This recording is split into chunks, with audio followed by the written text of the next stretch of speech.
see what's going on with this hive. Thought this has this. When was this? I got it. I don't know, maybe 2 weeks ago. It was a swarm. Oh, that's a swarm hive? Yeah, and I can already tell that a lot of the frames are drawn out, at least in this top super. So, oh, this is not what other side of the barn when it Lansing, huh? Yeah, yep, they were in a. This is a swarm off of a colony that in a barn for 30 years or something. Mm-hmm. So that one's partially drawn, so we have one drawn.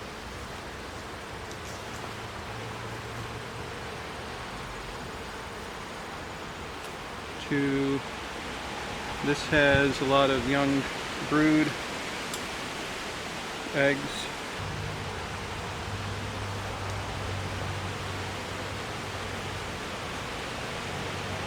And this is a bunch of eggs and young larvae.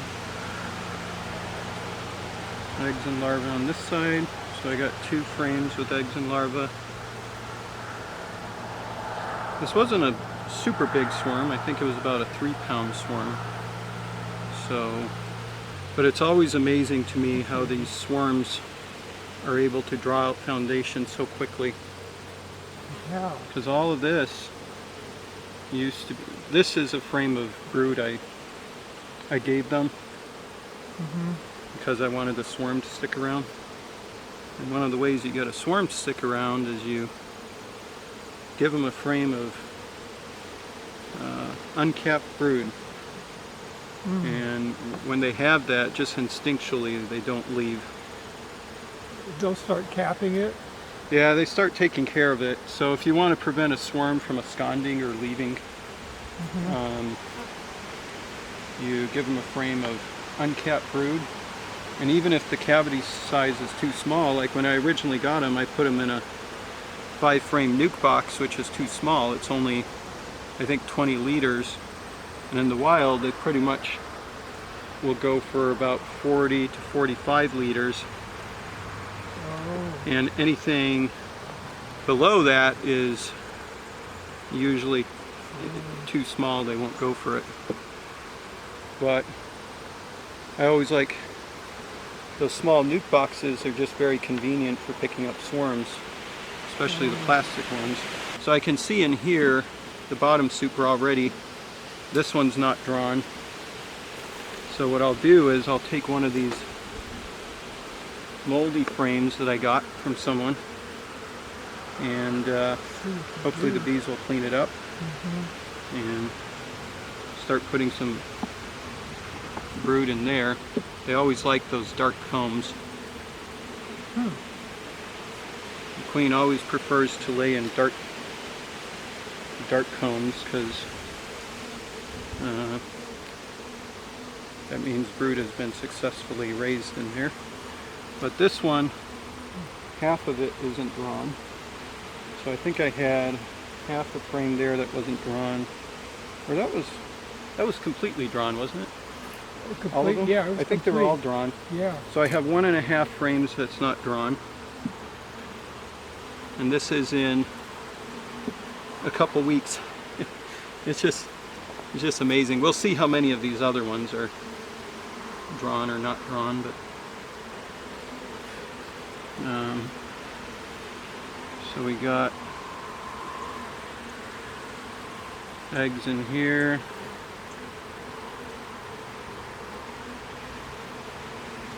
Eggs in here. I think I'll leave this one out for a minute.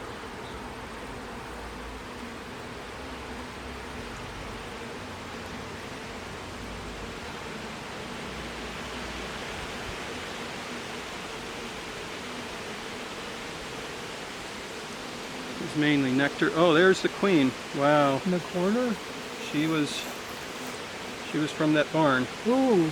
Beautiful queen. Boy, she's big. Well, she's Yeah, got a look long at her. abdomen. You can see her. She's beautiful. Very nice queen. So this frame, let's see. They started drawing it out, but I think I'm gonna, I don't know, maybe they're doing fine with it. I'll just leave them with that.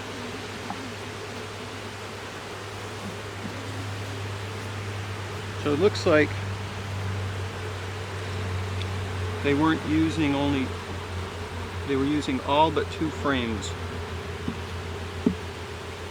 They drew out out of the 10? 8 frames out of the 10 in 2 weeks Oh, that's great. or something.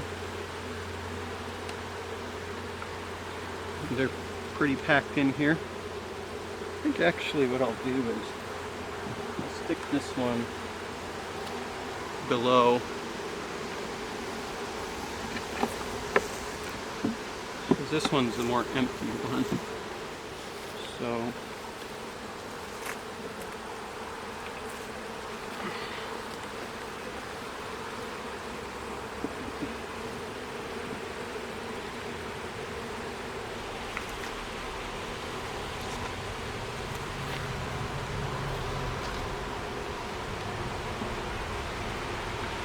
all right, so I added this moldy frame. We'll see how well they clean it up. The bees drew out all but 2 frames. They're putting away nectar very well. I haven't even fed these guys. And they have a lot of brood in here. The queen looks really nice. So they're progressing quite well. It's tempting to make a split off of these. The thing that I always remember with nuke hives or with swarms is they have to build everything out, get the brood in there. Once the brood's in there, then they have quite a bit of time before that brood starts hatching out. So it's 21 days after the queen starts laying. She usually lays 2 or 3 days in after they're in the new hive, and then it takes 21 days for the brood to emerge. So you're looking at about 23 days before the first brood emerges. So this population will continue to drop until the first brood starts emerging.